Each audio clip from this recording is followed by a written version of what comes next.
ونعوذ بالله من شرور أنفسنا ومن سيئات أعمالنا من يهده الله فلا مضل له ومن يضلل فلا هادي له أشهد أن لا إله إلا الله وحده لا شريك له وأشهد أن سيدنا محمدا عبده ورسوله اللهم صل وسلم وبارك على سيدنا محمد وعلى آله وأصحابه أجمعين سبحانك لا علم لنا إلا ما علمتنا إنك أنت العليم الحكيم رب اشرح لي صدري ويسر لي أمري واحلل عقدة من لساني يفقهوا قولي ولا حول ولا قوة إلا بالله العلي العظيم سبحان الله وبحمده عدد خلقه ورضا نفسه وزينة عرشه ومداد كلماته سبحان الله وبحمده عدد خلقه ورضا نفسه وزينة عرشه ومداد كلماته سبحان الله وبحمده عدد خلقه ورضا نفسه وزينة عرشه ومداد كلماته.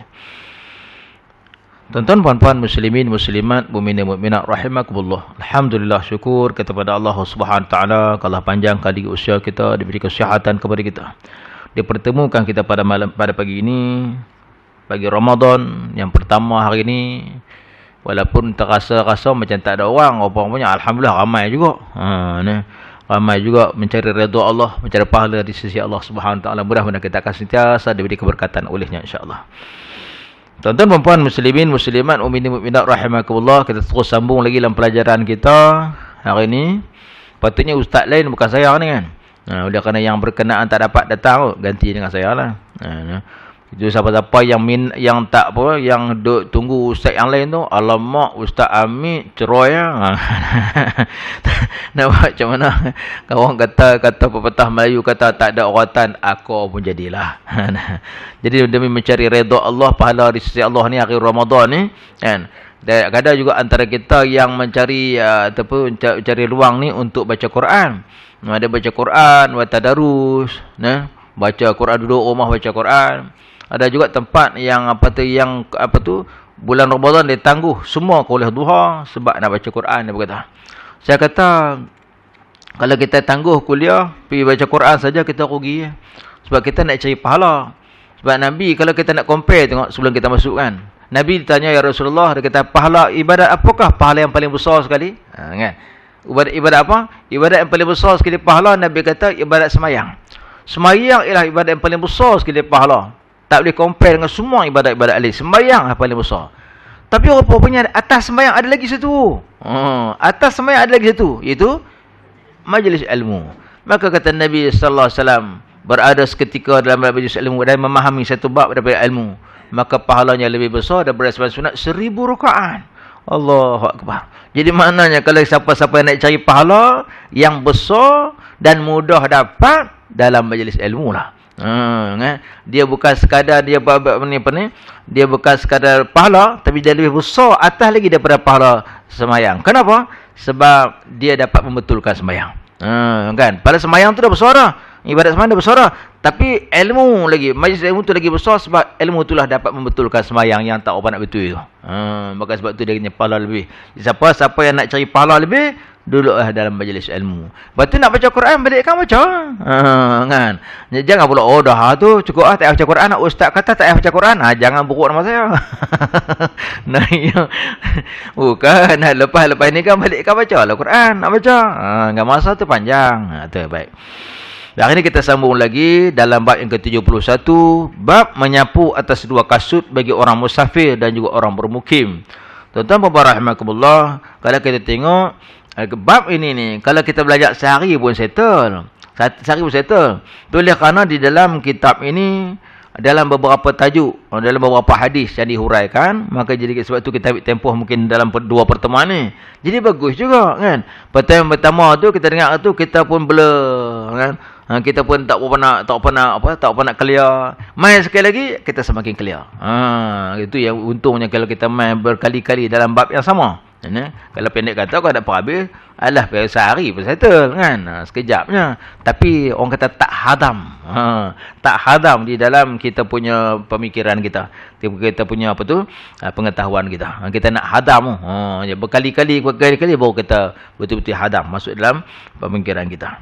Sekarang ni sambung muka surat 253 buku saya. Sama ke? Sama kan? 283. 290. Ya. 290 ada, 253 ada. 2 apa? 28. 280 pun ada. Macam-macam. Macam-macam ada. Baik, no? Masalah yang ke-365, no? Masalah 365, menyapu kasut dan permulaan waktunya. Itu. Bismillahirrahmanirrahim. Kata Syafi'i, apabila seorang itu telah memakai dua kasutnya, padahalnya ialah suci bagi sembahyang, sembahyanglah ia pada dua kasutnya. Maka dia kata dah ambil sembahyang tadi, kita pun pakai kasut. Pakai kasut tu, habis sembahyanglah. Sembahyanglah kasut-kasut tu. Kemudian apabila berhadas ia, hendaklah ingatkan waktu berhadas itu. Bila berhadas je, kita kena ingat. Bila kita berhadas? Bila kita ambil sembahyang ni, kita pun sembahyang. Kita ingatlah, kita start sembahyang ni, pukul, kita awal pagi tadi. Start kentut tu pukul 8. Pukul 8 tu kita kentut. Maka kita ingatlah, kita kentut tu pukul 8. Maka kemudian dia kata, hendaklah ingatkan waktu berhadas tu. Start hadas tu bila? Pukul 8. Ingat pukul 8 berhadas. Dan jika tiada menyapu waktu berhadas itu sekalipun. Walaupun bila kentut-kentut tu, kita tak terus ambil sembahyang. Tak apa, biar batal. Tak apa, bukan nak sembahyang lagi. Tapi kita ingat pukul 8 kita batal tu. Tak apalah, tak ambil sembahyang lagi. Nanti tunggu ni. Maka jika ia orang yang bermukim memakai kasut begitu, maka kiralah waktunya ialah sampai besoknya, berbetulan dengan waktu berhadas kemarin. Jadi bila kita kentut tu pukul 8, tak apalah, kita tak ambil sembahyang lagi, tak apa ambil. Zuhur kan baru nak ambil, tak apalah. Kita ambil sembahyang zuhur tu macam biasalah. Lepas tu esok pagi tepat pukul 8, habislah sehari semalam kita duduk di rumah untuk bermukim di rumah. Maka pada tu kita kena buka lah kasut kita. Kalau tak nak buka lagi tak apa. Tak apa. Nanti kalau dah sampai tepat pukul 8 tu, kalau kita nak ambil sembahyang, tak boleh pakai kasut kita lah. Kena buka. Atau kena buka, nak sambung lagi. Buka, ambil sembahyang, balik macam biasa, basuh kaki macam biasa, pakai balik. Sehari lagi.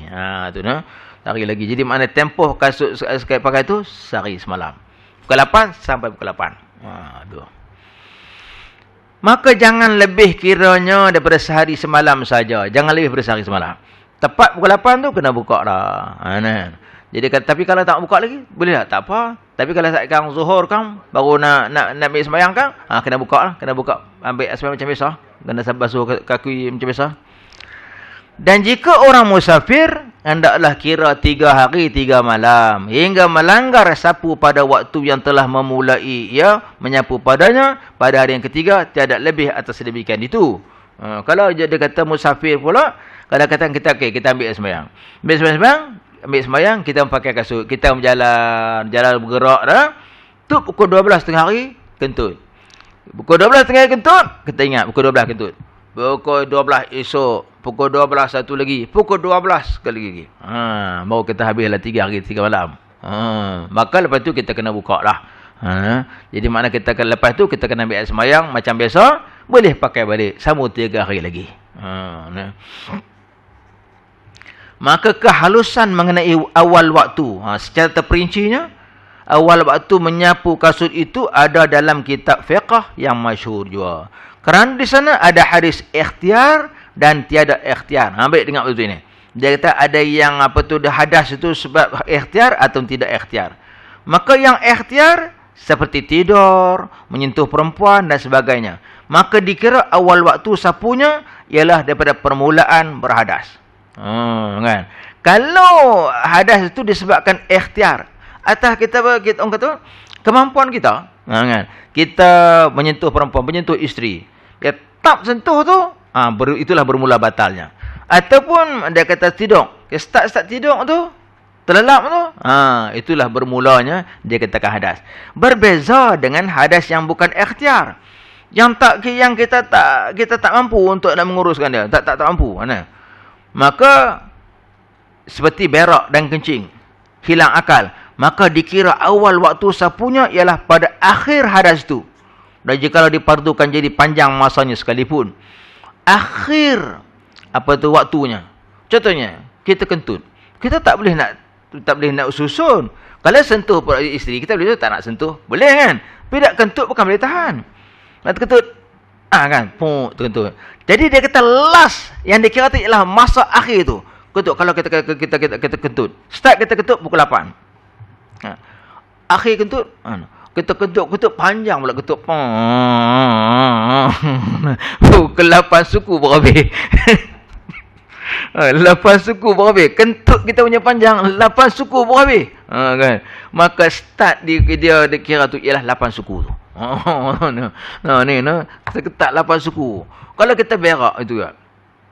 Saya sebut berak senang kita faham, buang air kita tak faham. Kita berak. Duduk buang air tu, maklulah sikit pun. Malam tadi makan macam-macam. Start masuk bilik air tu pukul 8, pukul 9 baru keluar. Habis dia punya buang air tu, berak tu, daripada start pukul 8 sampai pukul 9. Pukul 9 baru habis berak. Kan? Pukul 9 barulah habis basuh. Pukul 9 sejam. Tak apalah tandas sekarang, bukan tandas dulu. Tak dulu kan mencangkung tu kebas kaki kan. Lah ni tak kisah, duduk cangkung relax kan. Lepas tu orang boleh berehat dalam bilik air. Orang boleh duduk atas kok tandas tu main handphone lagi. Kadang orang lelaki-lelaki budak-budak muda kan suka main handphone duduk dalam tandas, duduk main handphone lagi tu. Orang kata apa main handphone dalam tandas sambil duduk atas kok tandas atas tu kan. Berak. Boleh tak apalah. Sejam nah. Maknanya dia berak last kali tu pukul 9 tu baru habis dah. Itulah mula macam kita kira. Jadi hari ni pukul 9, esok pukul 9. Sampai pukul 9 esok. Dia tak boleh kira start masuk tu. Faham setiap ni? Faham nah? Faham nah? Dia bukan boleh kira start berak tu. Ya. Sila. Jadi maknanya kita kalau katakan dia lain dari ikhtiar tadi. Yang boleh kita pilih. Nak tidur. Tak tidur lagi. Tak apa kan. Boleh tidur kan. Jadi kita nak tidur. Start tidur terlena tu. Pukul 9. Kira pukul 9. Esok pukul 9 esok. Kena habis dah. Kan. Demikian je sentuh isteri. Sentuh. Tak mula pegang isteri tu. Walaupun kita sentuh yang lama. Pegang dia. Maklumlah kan. Ni romantik, pegang isi tak mau lepas tangan tu, pegang sambil makan pun pegang. Ada orang sini kan, tua-tua pun. Ada bukan orang muda, orang tua kan, sayang kan pegang. Start pegang tu 1 jam dia pegang kan. Hujung nanti ni bukan dia kira hujung, dia akan start pegang tu dah mula dah. Inilah dia pukul 8 dia pegang, esok sampai pukul 8 esok. Tu dia kata ikhtiar yang kita boleh pilih. Kalau berak, kentut, tak boleh ikhtiar. Bukan ikhtiar. Maka, start berak tak kira lagi. Hujung berak. Bagi kira. Maka, start berak pukul 8, sampai pukul 9. Pukul 9 kan? Esok sampai pukul 9 esok. Itu tempoh 1 hari semalam. Faham no? Detail lah. Ya? Macam mana? Macam mana sekarang? Iyalah. Mazhab Syafi'i ialah. Yang kita sebut tu sekiranya berpegang bermazhab Syafi'i yang menyentuh batal tu, itulah dah. Mana tak setuh tu. Yang berpegang bermazhab yang tak batal tu, tak batal lah. Baik. Masalah. Menyapu kasutkah atau membasuh kaki lebih afdal? Ini kita nak kena tahu. Yang mana lebih afdal? Adakah sapu kasut tu lebih afdal atau membasuh kaki yang macam-macam biasa lagi afdal? Kata ada juga kita katakan, apa susah-susah di rumah nak basuh kasut ni? Buka kasut kasut ada, kasut dia pakai kasut tinggi kan, kasut tinggi sejuk, duduk Cameron, duduk Cameron ada sejuk kan. Dia kata apa masalah susah-susah nak basuh kasut? Alah buka lah kaki tu kan. Walaupun kasut ada kan tinggi sampai dia punya betul sampai atas buku lali. Ada kasut kulit tu duk pakai. Tapi apa salahnya buka lah kasut, basuhlah macam biasa, lagi senang. Ni yang mana yang afdalnya? Baik. Dia serupa macam orang sembahyang qasar jamak lah kan. Kita nak sembahyang qasar jamak ke nak sembahyang tamam macam biasa? Alah singgah pergi sembahyang singgah Zuhur bukan susah mana. Dulu ialah naik unta kan. Sekarang kita naik kereta senang, singgah masjid sembahyang Zuhur, singgah sembahyang asar asar kan sembahyang asar, singgah mana surau balambak dia kata R&R banyak. Zuhur sembahyang Zuhur macam biasa, susah mana? Kita bukan kira bukan susah atau tidak, kita kira yang mana afdal. Ini afdal. Sebab kita nak cari pahala. Baik, yang mana lagi utama? Baik. telah bersalah-salahan ulama pada bahawasanya sapu atas 2 kasut kah afdal atau basuh 2 kaki kah lebih afdal. Bagi kita ni yang pakai selipar tu tak ada pilihan lain, kena basuh kaki jugalah. Dah pakai selipar ni, dak pakai kasut ni, dah pakai kasut ni, dan dia semayang pun semayang pakai kasut, semayang pakai kasut. Jenis pakai semayang pakai kasutnya, bukan kasut, pakai kasut yang stokin kulit kan. Stokin kulit tu dia memang pakai, tapi dia buka nak semayang, dia buka. Nah, dia buat tu lain, dia pakai nak semayang, dia buka. Ni afdal dia buka ke afdal terus pakai? Maka telah berjalan ashab kita bahawasanya basuhlah lebih afdal kerana keadaannya asal. Setengah pendapat kata basuh macam biasa lagi afdal. Basuh betul, pakai balik stokin tu atau kasut tu, baru semayang dengan kasut tu. Dan telah berjalan kepadanya jamaah daripada sahabat. Setengah daripada mereka itu Umar Al-Khattab dan anaknya Abdullah bin Umar ada Ayyub Al-Ansari radhiyallahu anhum. Dan telah berjalan beberapa jamaah daripada tabi'in kepada bahawasanya sapulah lebih afdal. Jadi ulama berbeza pendapat. Setengah ulama kata yang afdal tu buka kasut tu, basuh, lepas tu baru pakai kasut sembahyang. Setengah pendapat pula yang kata yang afdalnya tu sapu kasut tu lagi afdal. Demikian juga saya sebut tadi sembahyang jamak qasar. Setengah pendapat kata jamak qasar tu lebih afdal sebab dia ada sunnah. Dia ada sunnah Nabi. Nabi suka buat cara macam tu. Setengah pendapat kata afdal untuk kita sempurnakan sembahyang tu. Walau macam mana pun, kebanyakan ulama kata afdal itu ialah kita sembahyang qasar dan jamak tu, sebab dia adalah rukhsah yang diberi oleh Allah dan dia ada sunnah Nabi sallallahu alaihi wasallam. Habis tu kita buat tu qasar jamak tu, dia sunnah. Bukan pasal malas. Malas sangat ada sembahyang. Kita zaman kita naik kereta buat apa? 2 rakaat sembahyang tamam macam biasalah, 4 rakaat kan. Surau masjid banyak. Bukan macam dulu naik unta. Kan. Dia bukan pasal malas dan sebagainya. Dia adalah sunnah. Demikianlah orang sembahyang saya sebut tadi mengenai dengan sembahyang sunat tarawih kan. Sembahyang sunat tarawih nak sebut juga. Ada orang hak sembahyang masjid ada 20 rakaat tarawih. Dia katanya hak sembahyang hak 8 rakaat tu malas. Yang hak 8 rakaat pula kata 20 tu dia kata sangat alah mengada-ngada berlebih-lebihan.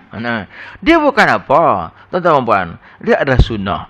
Ulama berbeza pendapat dah daripada sejak dulu dah. Perbahasan ulama dah cukup hebat dah. Yang akhirnya conclusionnya ialah setengah ulama kata 8 rakaat itu sunnah. Setengah ulama kata dak 20 rakaat itu sunnah. Kan? Kedua-duanya betul. Setengah ulama kata tak 8 rakaat berdasarkan bukti-bukti, berdasarkan alasan-alasan apa tu nas-nasnya, dia kata 8 rakaat. Ini yang sunnahnya. Setengah pendapat pula dia kata tak. Yang betulnya ialah 20 rakaat. Jadi kedua-duanya ada sunnah. Jadi oleh sebab itu siapa yang nak sembahyang 8 rakaat berdasarkan alasannya yang ulama sebut tu, dia pegang 8 rakaat, dia sembahyang 8 rakaat. Sebab apa? Ikut sunnah. Yang 20 rakaat pula atas alasan-alasannya, maka dia berpegang bahawa sunnah tu ialah 20. Maka dia buatlah. Jadi kalau orang tanya, pasal apa buat 8? Sebab kita ikut sunnah lah. 8. Hang pula, kami ikut sunnah juga 20. Sebab kedua-duanya dengan alasan-alasan yang tersendiri yang dia katakan bahawa itu adalah sunnah. Jadi kedua-duanya boleh. Yang tak bolehnya dua-dua tak buat. Lapan tak buat, itu yang tak boleh. Yang berdosanya bergaduh. Hang kata kat aku jahil, aku kata kat hang jahil, tak boleh lah. Kedua-duanya betul. Cuma yang penting ialah kita kena tahu hak Nabi katakan. Dia kata man qama ma'al imam hatta yansarifa. Siapa yang qiyam bersama dengan imam hingga selesai sampai witir baru dia balik, maka katabalahu qiyamul lail. Maka Allah akan tulis baginya seperti mana qiyam sepanjang malam. Itu penting. Dia kena buat sampai habis. Hang buat 20 sampai habis, sampai witir. Maka Allah tulis bagi kita seperti mana ibadat qiyamul lail sepanjang malam. Kalau nak buat 8 pun tak apa, sampai witir. Sampai witir bersama imam, sampai witir bersama imam. Maka Allah bagi pahala kita seperti mana kita qiyam sepanjang malam. Yang penting bersama imam sampai habis. Ya.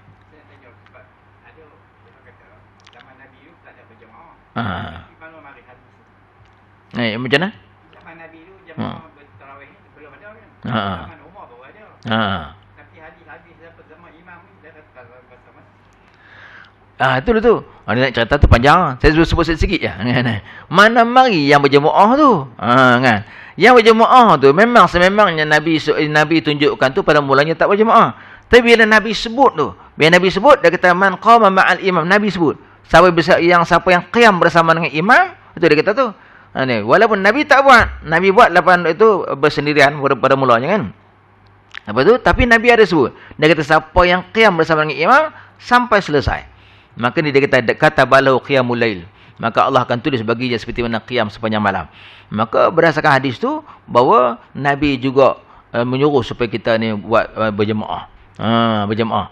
Ada juga yang menyanggah bahawa kata dia tak buat bersendirian. Pun sunnah juga berdasarkan bukti-bukti dia. Jadi kalau kita ambil conclusion yang paling mudah ialah yang 8 pun dikata sunnah juga atas berdasarkan bukti-buktinya. 20 pun sunnah, sendiri di rumah pun sunnah, berjemaah pun sunnah juga atas alasan-alasan tertentu. Ke bukti-bukti. Kadang-kadang tak ada bukti yang direct, tapi bukti-bukti yang lain. Macam ni lah kan. Memang Nabi tunjukkan tak berjemaah, tapi ada kata-kata Nabi yang lain pula yang menunjukkan berjemaah tu utama. Gitu kan. Berdasarkan kata-kata Nabi. Jadi sebab tu kita ni kalau nak buat 20 pun tak apa, straight sampai witir. Nak buat 8 pun tak apa, straight sampai witir. Jangan sampai buat 20, buat 8, tu cabut. Dia rugi.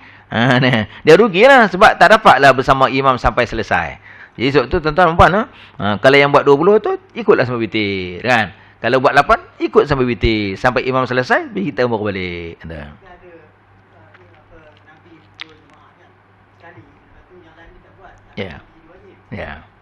Ya, betul. Pun betul pun itu pun juga ada alasannya bahawa Nabi semayang, lepas tu ramai-ramai pakat berkumpul bersama-sama dengan Nabi semayang. Lepas tu Nabi selepas tu Nabi tak semayang lagi dah di masjid, orang tertunggu-tunggu kan. Jadi semua itu bukti-bukti yang ulama sebutkan bahawa ada juga Nabi berjemaah, ada Nabi sebut berjemaah, ada Nabi semayang bersendirian. Kan. Jadi sebab tu boleh ya. Boleh saja kita nak buat. Tapi jangan gaduh. Gaduh berdosa. Gaduh dosa ya. Buat 8 Ustaz, tu dia rehat, nimbang tunggu sama bitir, imam bitir. Kan? Ya. Ada juga gitu kan. Kalau kita kan boleh tak? Kalau kita semayang bersama dengan imam, mayang 2 rakaat tu saya kata 8 lah, 2 rakaat. Semayang 2 rakaat dia rehat. Dah tunggu witir kan baru semayang. As-salat sunnatul witri kan. Baru dia bangkit kan. 2 rakaat awal dia witir. Adakah dia dikira sebagai orang yang selesai bersama imam? Taklah. Taklah sebab dia tak bersama-sama dengan imam sampai selesai. Dia ambil kepala ada ujung. Dia tak jadi ya, dia tak maulah. Dia kena selesai bersama-sama dengan imam. Imam sembahyang dan dia ikut sembahyang sampai selesai. Dia akan dapat kelebihan seperti mana orang beribadat sepanjang malam. Bagaimana kita bersama dengan jemaah? Dekat masjid 20 rakaat, witir sekali 23. Tapi kita buat 8, kemudian kita yang jemaah yang keluar 8 tu kita kumpulkan, kita buat sembahyang witir sama, terdapat faedah yang sama dan dengan imam yang 20 tadi. Baik. Baik. Kalau kita nak buat sama tak kita buat semayang dengan awak utama tu, lepas tu kita semayang bersendirian. Berjemaah juga kan. Maka kata ulama tak dapat kelebihan tu. Tak dapat kelebihan. Kita ada kelebihan bersama dengan imam yang hak utama kita mula tadi tu. Kan. Boleh juga kalau kita kata, ataupun kalau kita kata nak buat macam tu, mungkin juga ada antara kita yang dah buat semayang, dah selesai dah, balik rumah witir semayang dengan isteri. Berjemaah juga ustaz. Kan? Tak mau. Dia tak mau. Dia tak kena bersama dengan imam yang kita semayang pada mulanya tu sehingga selesai witir tu. Jadi maknanya walaupun kita tengok itu dia berbeza kan dari keadaannya, jadi maknanya kita kena tahu yang mana yang lebih utama. Baik, sambung tadi. Tak habis. Dan telah bersalah-salahan ulama bahawasanya sapu atas 2 kasutkah afdal tadi ataupun basuh 2 kakikah afdal. Tadi selesai tu. Maka telah berjalan kepadanya Asy-Syu'bi, Al-Hakam dan juga Ahmad. Dan daripada Ahmad dua riwayat yang asah basuh jua yang lebih afdal, dan yang kedua-duanya bersamaan, dan telah milih akan dia oleh Ibnu Al-Munzi. Baik. kesimpulan di situ nak beritahu kepada kita. Ada ulama berpendapat bahawa kita basuh kasut itu lebih utama sebab dia ada sunnah. Dan ada pendapat menyatakan bahawa eloklah kita basuh macam biasa tu lebih utama sebab dia adalah asal, itulah dia keadaan yang asal yang kita berwuduk. Walau macam mana pun, jadi siapa-siapa kalau siapa-siapa yang dah pakai kasut tu, lebih baguslah kita buat untuk kita ikut sunnah seperti mana yang Rasulullah yang dibagi, kan? Rasulullah dah mendapat sunnah. Jadi sapulah atas kasut. Nanti ujung nanti kita tengok sapu macam mana. Hari tu sebut dah kan, sapu macam mana. Sapu tengok macam mana. Kita akan tengok lagi sekali. 367. Kau dah jumpa dah kasut tu. Kau dah pakai beli kasut tu apa? Nak beli, kalau beli boleh pakai. Kalau beli nanti boleh pakai kan. Pergi pergi beli stokin yang kulit, stokin PVC tu. Pakai kasih kaki tu, pakai stokin tu, pakai satu macam stokin tu kan. Pakai stokin apa nama dia tu. Jadi boleh pakai dah yang ada untuk bulan-bulan puasa ni sejuk-sejuk malas nak pegang air, boleh lah. Dia bukan sebab sejuk, tapi sebab kemudahan yang dia bagi kepada kita tu. Menyapu kasut dan barang yang membatalkannya. Telah dikeluarkan oleh At-Tirmizi akan hadis satu perkara yang membatalkan hukum. Sapu dua kasut yang jadi ganti basuh kaki. Pada waktu itu, ialah demikian bunyinya. An Safwan bin Asal qala kana Rasulullah sallallahu alaihi wasallam ya'muruna idza kunna safran alla nanzi'a khifafana thalathata ayyam wa la yaliyahunna illa min janabah. Kata dia adalah Rasulullah sallallahu alaihi wasallam menyuruh ia akan kami apabila adalah kami itu jadi orang-orang musafir, kalau kami musafir, bahawa tiada kami tanggalkan akan kasut kami selama 3 hari dan 3 malam. Melainkan kalau berlaku junub lah. Maka batalkah hukum boleh menyapu kasut? Maka hendaklah tanggal kasut itu dan selesaikan taharah, maka pakailah pula. Ni kalau berjunub. Walakin min ghaitin wa baulin wa naumin. Dan tetapi dari sebab kencing dan berak dan tidur, tiada disuruhnya tanggalkan. Maka tiadalah batal hukum menyapu kasut dengan sebab kencing atau berak ataupun tidur itu. Kalau berjunub, barulah kita buka kasut. Buka kasut, mandi junub. Selesai, baru pakai balik kasut. Baru mula baliklah sehari ataupun 3 hari bagi orang musafir. Kan? Tapi kalau kencing, berak dan tidur, tak payahlah buka kasut. Tidurlah dengan kasut-kasut tu. Tidur kasut. Bukan kasut lah kan. Kalau kita pakai stokin kulit. Stokin kulit yang tak telap air. Menyapu kasut di negeri. Kemudian keluar musafir. Apa hukumnya? Ni pun akan berlaku juga. Dalam kitab Al-Um. Maka jika menyapu seorang akan kasutnya di negeri pada waktu gelincir matahari. Maka sembahyang ia akan sembahyang zuhur. Lepas gelincir matahari sembahyang zuhur. Kemudian keluar ia musafir. Dia ambil sembahyang macam biasa. Dia pun pakai kasut sembahyang.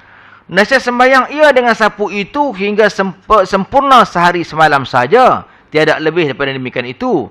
Kerana asal suci sapunya adalah ia pada halnya tiada baginya mahu sembahyang melainkan sehari semalam. Tu kita kena faham tu. Dia kata kalau jika seorang tu menyapu seorang tu akan kasutnya di negeri pada waktu gelincir matahari, dia duduk di rumah dia sapu kasut lah macam kita sebut tadi tu. Lalu dia pun sembahyang. Tujuan dia untuk sehari ya, tujuan dia untuk dia tak pergi mana-mana. Dia tajak tujuan untuk tak pergi mana-mana ni. Maka dia kata ia akan sembahyangnya zuhur, kemudian keluar ia musafir. Dia cadang tu nak duduk rumah, tak pergi mana. Dia cadang tu, jadi dia pun ambil sembahyang. Dia pun sembahyang lah, tak pergi mana ni. Ambil sembahyang, dia pun sembahyang lah zuhur. Nasihat sembahyang ia dengan sapu itu hinggalah sempurna sehari semalam saja. Tiada lebih daripada demikian itu. Kerana asal suci sapunya adalah ia pada halnya tiada baginya mau sembahyang melainkan sehari semalam. Tiba-tiba dah sembahyang tu, suami ajak keluar pula. Mak dulu lah pencin, tak ada kerja apa. Jom kita jalan tu. Pergi mana? Pergi rumah anak, pergi Kuala Lumpur. Kan? Dia baru dia ambil tadi dah pakai kasut tadi cadang sehari je. maka dia keluar. Maka kata ulama, oleh kerana bercadang dia tu untuk sehari saja, maka dia keluar walaupun dia 3 hari duduk sana, oleh kerana niat dia untuk sehari saja, maka bila sehari dia kena buka. Kena buka dari Zuhur tadi dia pakai pukul 1 tadi dia buka. Dia mula pakai pukul 1. Lalu dia pun sembahyang. Lepas sembahyang, suami dia ajak pergi. Jom kita tengok anak kita puasa-puasa. Kita buka puasa sana. Kita buka puasa kat Kuala Lumpur sekali. Kita terus pergi rumah anak kita kat Johor pula. Mau seminggu lah. Kan? Keluarlah. Kita dah pakai kasut ni. Ni kalau pakai kasut lah. Kan? Baru beli kasut kan. Baru bila pakailah dia. Bila pakai, dia berjalan. Bila sampai cukup sehari semalam, dia kena habislah tempoh. Sebab dia niat untuk sehari je. Habis. Maka sehari, dia kena buka, pakai lain. Buka, ambil sembahyang, pakai semula. Dan begitu juga jikalau menyapu ia akan kasutnya di negeri, maka tiada sembahyang ia akan satu sembahyang pun hingga keluar ia musafir, tiada ada baginya bahawa sembahyang ia dengan sapu yang di dalam negeri itu, melainkan sehari semalam juga, sebagaimana ada sembahyang ia dengannya di negeri. Jadi maknanya siapa juga, kalau dia tak sembahyang pun, dia ambil sembahyang tu, dia pakai kasut, tak sembahyang pun, tak sembahyang lagi lah kan, dia ambil awal. Pukul 8 tu dia ambil sembahyang, pukul 8 tu dia pakai kasut, rehat sat. Dia tak pergi mana kan? Dia kata isteri kita, "Jom bang, kita pergi tengok cucu kita." Cakap cucu kita, "Di mana? Kat Kedah." Kita pergi sana 3 hari. Atau kita pergi sana 2 hari.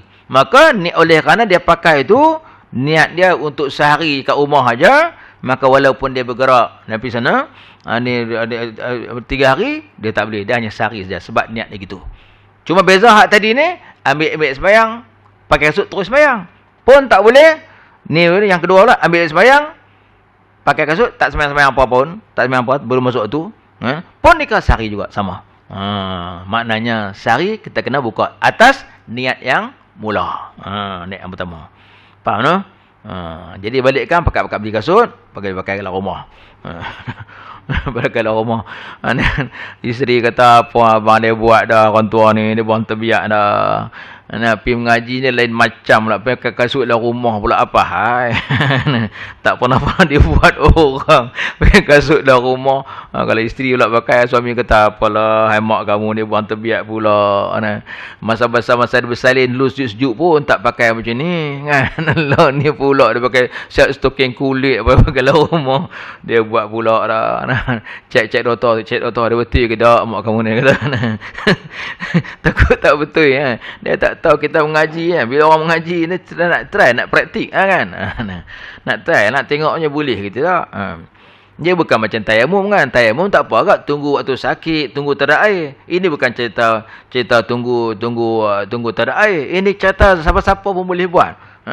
Siapa-siapa boleh pakai kasut. Saja-saja nak test boleh kau Ustaz? Memang boleh lah.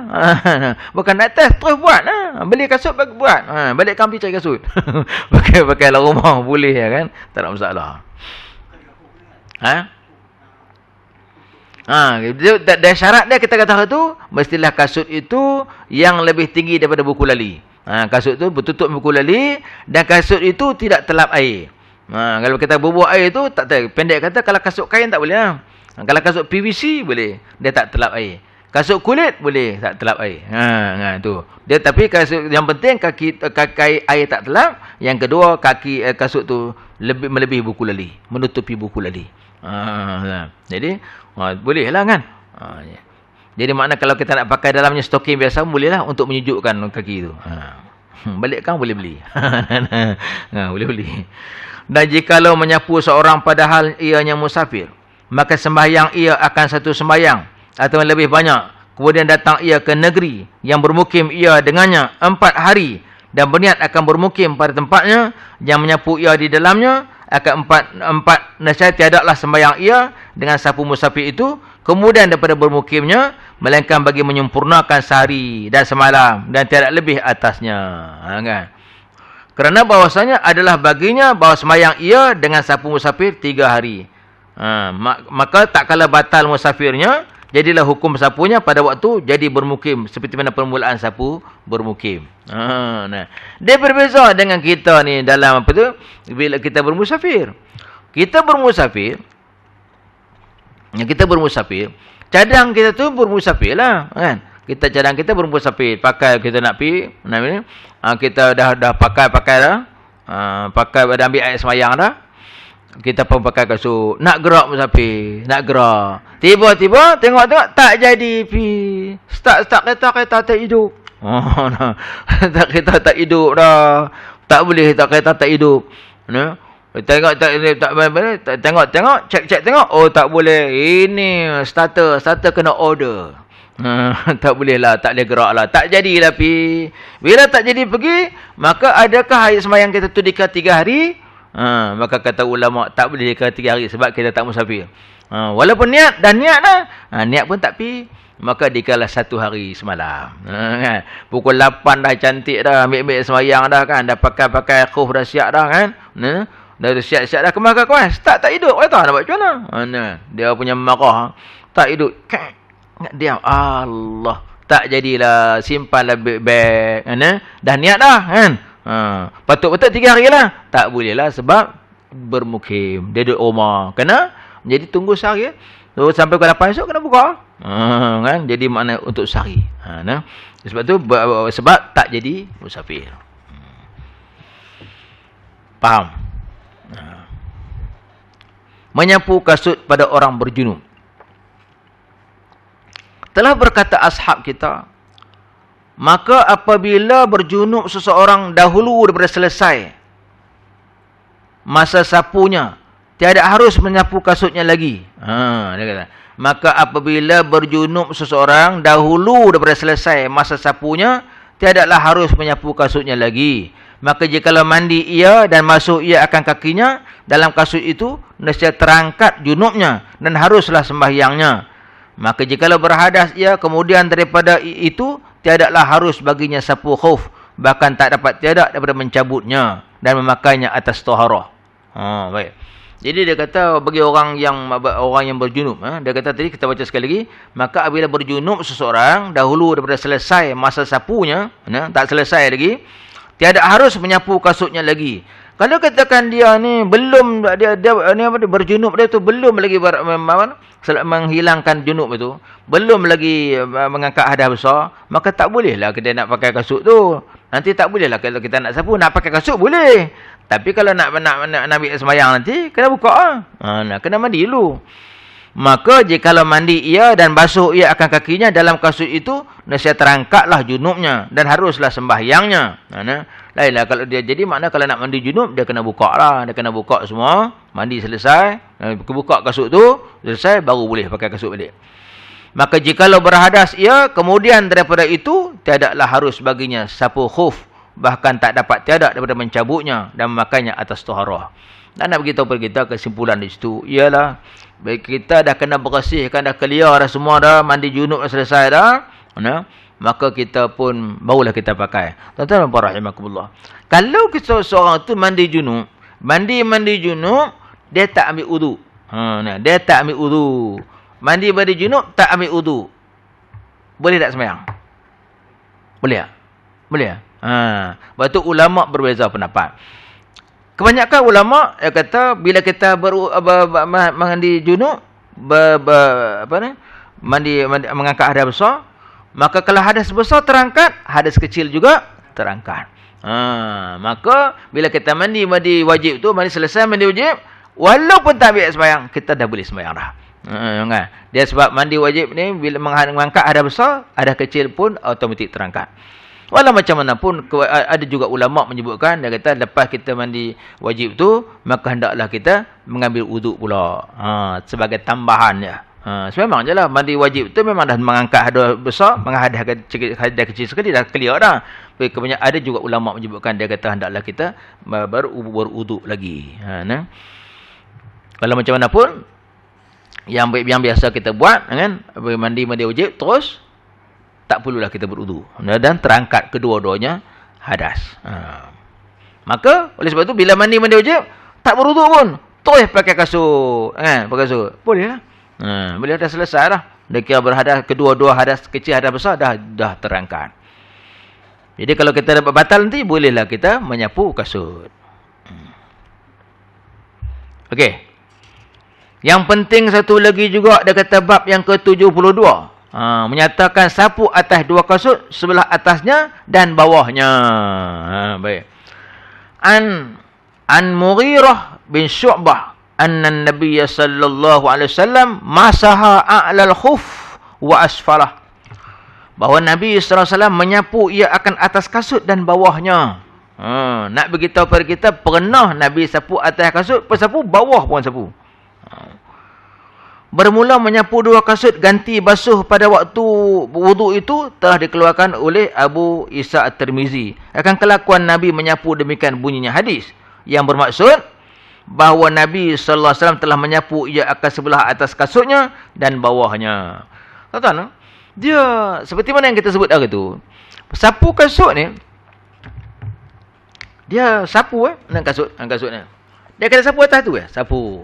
Tu je. Kan? Sapu tu, atau sapu yang sapu ni, yang sebelah ni sapu atas. Kasut tinggi kan. Yang ini sapu tu, yang ni sapu atas. Sapu. Yang ni sapu, yang ni sapu naik atas.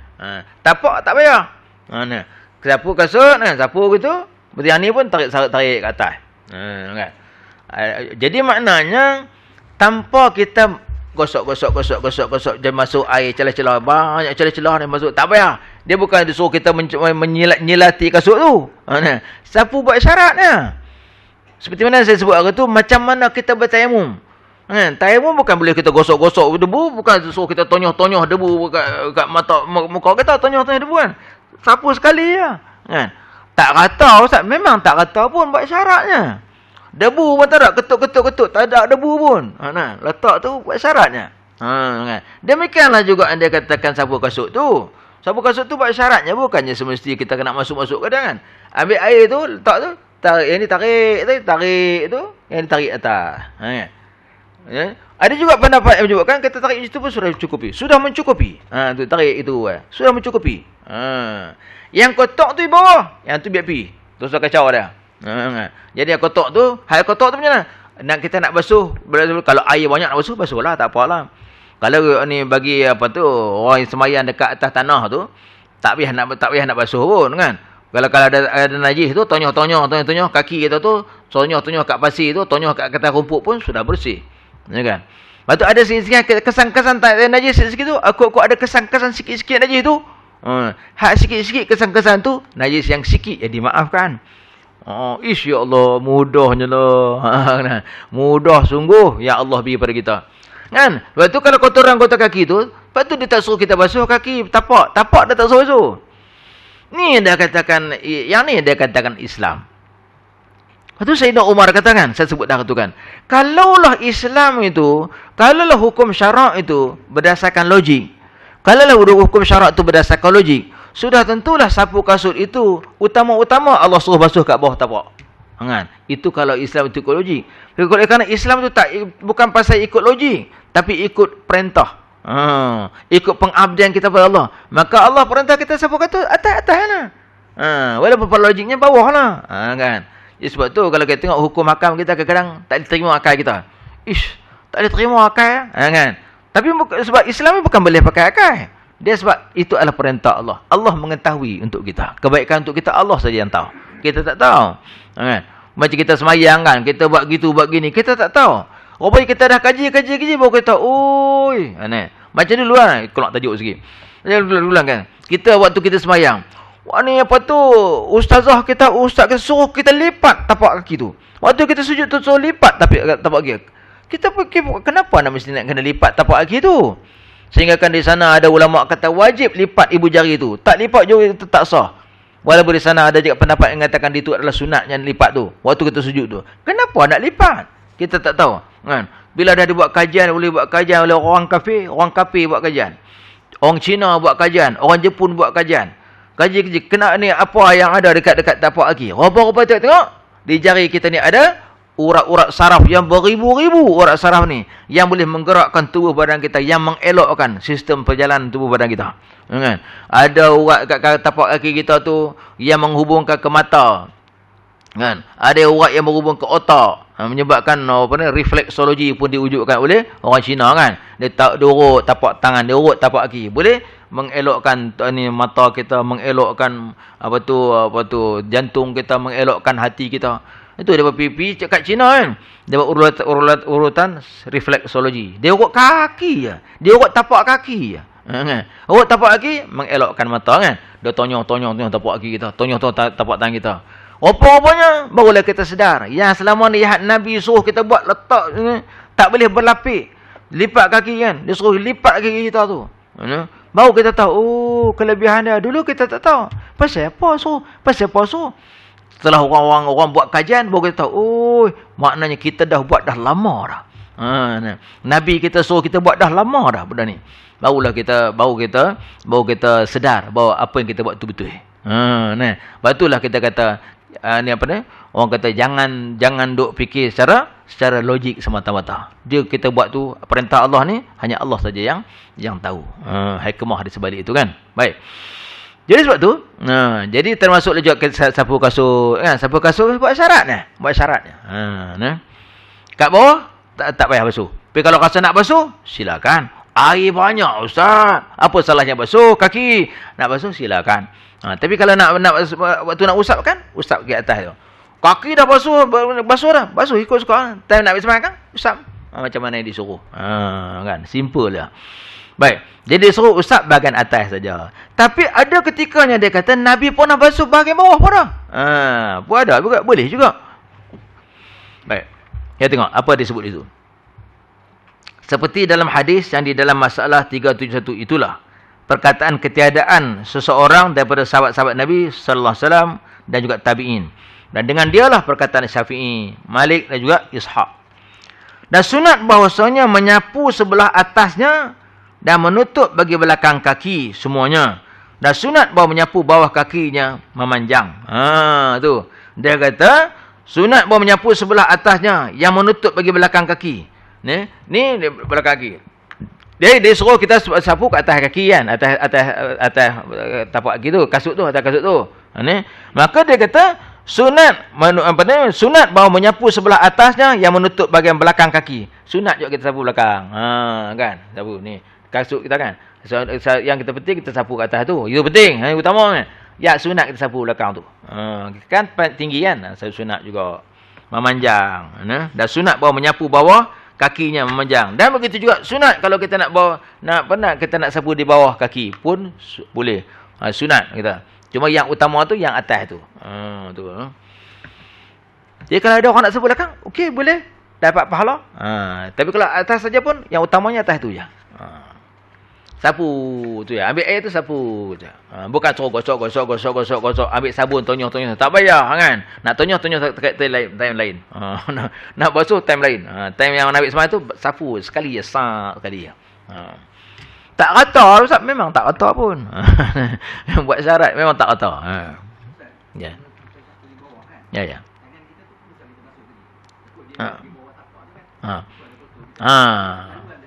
Baik. Baik.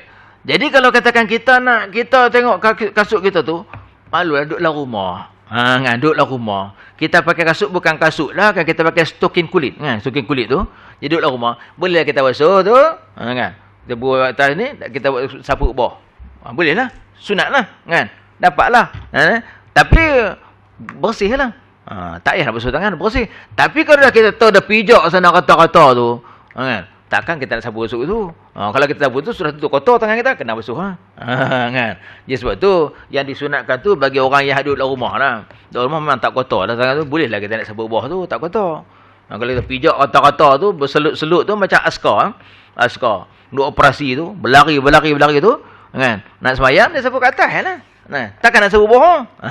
Sapu bawah kena basuh tangan pula. Jadi sebab tu bagi yang askar dan polis ke apa yang operasi tu masuk lautan dan sebagainya, dia tak payah nak dia sapu kat atas sup sekali jelah kan. Nak sapu kat atas tu pada bawah ni kena basuh tangan kan, sebab kotor kan. Tu. Dan bermula kaifiat menyapu kaki yang akmalnya, yang sempurnanya ialah yang pertama dia hantarkan tangan kiri di bawah tumit, dan tangan kanan di atas belakang kaki dan hujung jari. Tak kan. Tarik kan. Kemudian tangan kanan itu menyapu ikut atas terus ke tulang kering dan tangan kiri menyapu terus ke hujung jari. Keadaan yang renggang segala anak-anak jari tangannya menyapu terus ke hujung jari sampai ke hujung jari kan. Sampai ke atas. Segala renggang segala anak jari-jari tangan itu. Itu tanggap sapu sekali.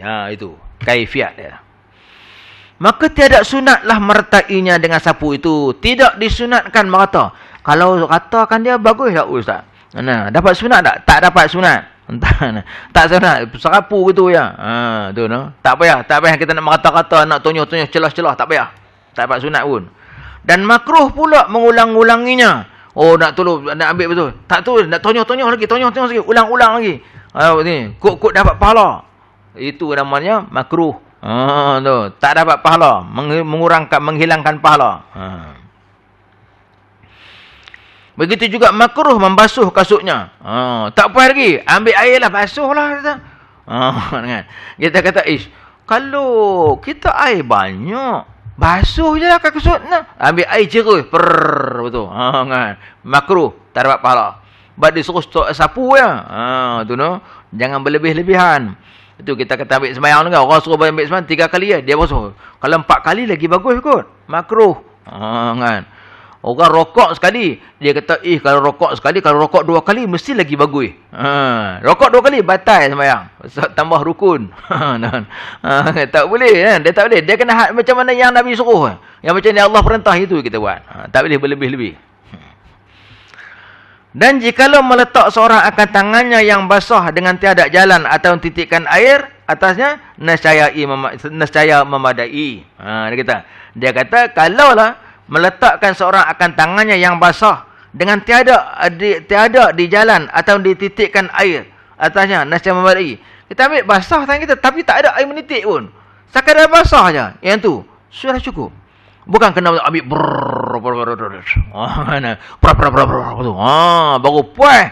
Itu kita puas kita. Dah, yang penting tangan kita aja basah. Lalu itu je. Tak payah menitik-nitik air. Secara logik kita menitik air lagi bagus kan. Mana nak basuh? Macam kita basuh najis, biar air tu mengalir baru bagus. Dah, rupanya asalkan basah tangan sudah cukup. Nak bagi faham betul-betul. Dan tiada memadai sapu bawah kaki dan tumit saja atas yang mazhab. Ataupun dia kata lagi bagus basuh bawah kot. Bawah lah. Kita basuh bawah saja ke atas. Basuh bawah saja ni tapak kaki, basuh bawah saja betul ke atas ni. Sudahlah. Orang kata yang tu sunat. Yang wajib tu atas tu. Jadi kalau bawah tu je, atas tu basuh bawah saja atas ni. Maka tidak memadai. Maksudnya tak sah. Sebab yang wajibnya atas tu. Atas tu yang wajib. Yang ni sunat je. Tu kan. Kalau basuh bawah saja tak mau. Dia basuh atas tu. Okey no? Boleh faham no? Tak kisah ngantuk. Ngantuk tak? Tak kata. Dan tiada memadai sapu di bawah kaki dan tumit saja atas mazhab. Kerana tiada datang hadis ringkas seperti yang demikian itu. Sebagaimana datangnya memadakan sapu atas saja. Tidak ada hadis. Tak ada pernah Nabi buat bawa sapu atas saja, bawah saja, tak ada. Yang ada sapu atas saja. Yang ada hadis ialah sapu atas saja. Tak ada pernah Nabi kata basuh bawah saja, tak ada. Cuma boleh Nabi pernah buat basuh atas dan basuh bawah, itu ada. Kan? Yang penting basuh atas tu. Yang bawah tu sunat. Kalau bawah saja basuh, tak mau, tak jadi.